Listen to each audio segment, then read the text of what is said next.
Hi, this is Pastor Bob, and welcome to Pastor Bob Daily.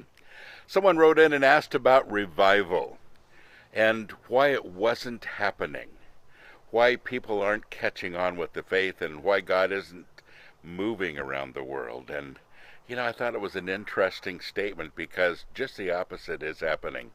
Honestly, I don't think we've ever had this much revival going on planet Earth like it's going on right now.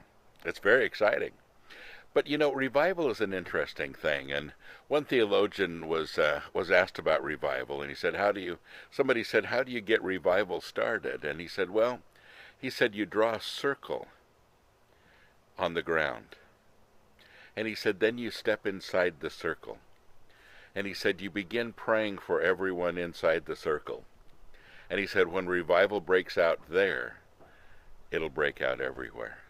And that's the key. The key is you, by the way. The key is me. When revival happens in my heart, it's infectious. It begins to spread, and other people begin to see that something's different about you. Once again, my favorite evangelism scripture, 1 Peter 3:15, says, be ready at any time to give a quiet and reverent answer to anyone who asks you about the hope that you have within you. Don't you love that? You see, it isn't just about preaching a bunch of stuff, it's about living it. And I always say, the best thing is to live your life in front of people. That's evangelism, and that's revival. That's how it starts. It sparks with someone. It sparks with someone's faith. And from that spark, many more sparks are ignited and revival begins. And that's true with any great revival. Folks, one of the biggest problems that we have is seeing clearly what God is doing. And I really feel like most of the church, most Christians these days, see the glass half empty and not half full. We see all the bad things and not the good. We have so many people that say, well, I'm just, praying for God to come back soon because this world is horrible and it's getting worse every day. And we have this mentality of gloom and doom. We've talked about that before. But, it isn't gloom and doom. There are exciting things happening. As I travel around the world, and I realize that a lot of you don't have the same opportunity to do that as I do, but as I travel around the world, I'm amazed at revival that's going on. China, for instance.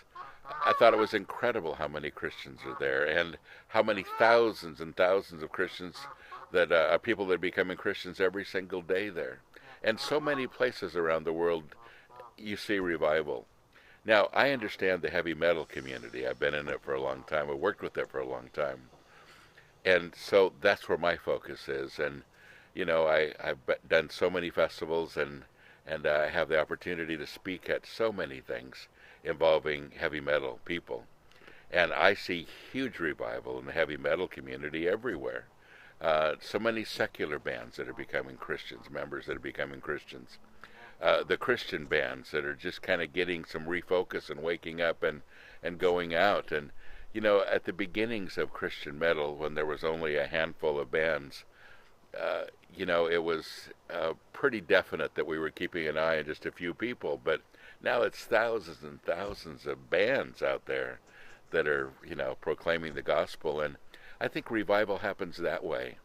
Not from music, not from preaching necessarily, but from sharing your lives and living in front of people.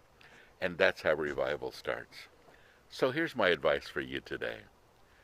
Draw a circle. Step inside. Pray for revival for you.